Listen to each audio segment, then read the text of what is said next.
so যোৱাকালি আমাৰ অসমতে হৈ গৈছে এই ঘটনাটোৰ সন্দৰ্ভত যিসকলে জানে তেওঁলোকে ভিডিঅ'টো স্কিপ কৰিব পাৰে আৰু যিসকলে নাজানে ভিডিঅ'টো কন্টিনিউ কৰিব কেনেকৈ হ'ব পাৰিলে APS বিষয়া 15 বছৰ বয়সতে মই সৰুৰে পৰাই আৰক্ষী অধীক্ষক হোৱাৰ সপোনটো পূৰণ কৰি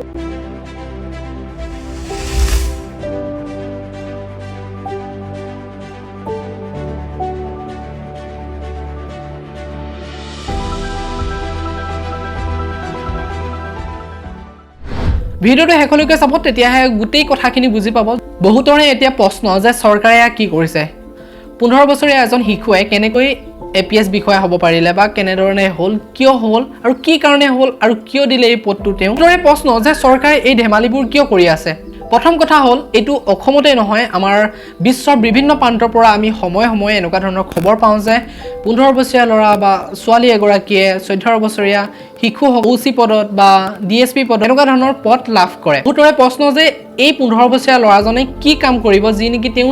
APS বিষয়া পদটো দিয়া হ'ল আৰু এই APS বিষয়াৰ পদটো কিয় দিয়া হ'ল কৈ আছো আপোনালোকক মানে এই পদটো তেওঁ এদিনৰ কাৰণে দিয়া হৈছে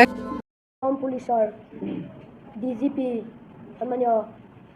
হৰমিত সিং ছাৰৰ লগতে বজালী জিলাৰ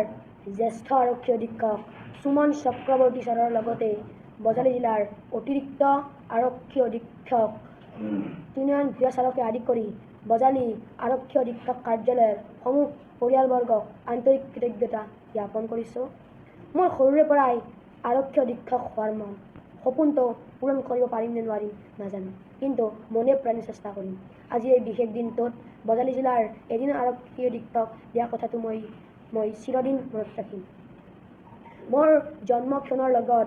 দেশ সেৱাৰ ভাৱ জড়িত হৈ আছে কাৰণ মোৰ জন্ম 15 আগষ্টত আশা কৰোঁ ঈশ্বৰে মোক এই ক্ষেত্ৰত আশীৰ্বাদ প্ৰদান কৰিব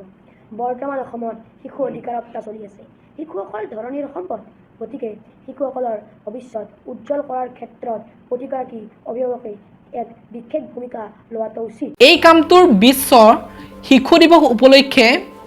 এই কাৰ্যসূচীটো হাতত লৈছে বজালী আৰক্ষীয়ে বিশ্বৰ শিশু দিৱস উপলক্ষে এই কাৰ্যটো হাতত লৈছে হয়তো আপোনালোকৰ বহুতৰে প্ৰশ্ন হৈ আছিল আৰু আপোনালোকে এই কামটো কেনেকুৱা ধৰণৰ সমৰ্থন কৰে চৰকাৰক মই হেতু নাজানো কিন্তু মোৰ ফালৰ পৰা 100% সমৰ্থন কৰিছো আৰু বহুত বেছি ভাল লাগিছে কাৰণ আমাৰ উঠি অহা নৱপ্ৰজন্মক যদি এনেকৈ আমি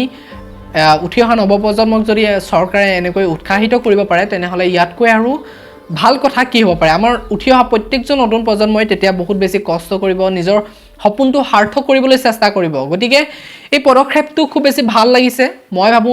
বজালী জিলাতে বুলি নহয় প্ৰত্যেকখন জিলাতে শিশু দিৱসৰ দিনাখনি এনেকুৱা এটা পদক্ষেপ গ্ৰহণ কৰিব লাগে এনেকুৱা এটা পদক্ষেপ আয়োজন কৰিব লাগে তেতিয়া আমাৰ প্ৰত্যেকখন ডিস্ট্ৰিক্টৰে বহু ল'ৰা ছোৱালী বহুতৰ সপোন বাস্তৱত পৰিণত হোৱা যেন লাগিব আৰু তেওঁলোকৰ সপোনবিলাক বাস্তৱ হোৱাত তেওঁলোকৰ সহায় হ'ব মই ভাবো এনেকুৱা ধৰণৰ সহায় চৰকাৰে কৰি যাওক শিশুসকলৰ ভৱিষ্যতে মহান হোৱাৰ সংকল্প দৃঢ় হ'ব গতিকে এনেকুৱা ধৰণৰ কাৰ্যসূচী সমূহ আমাৰ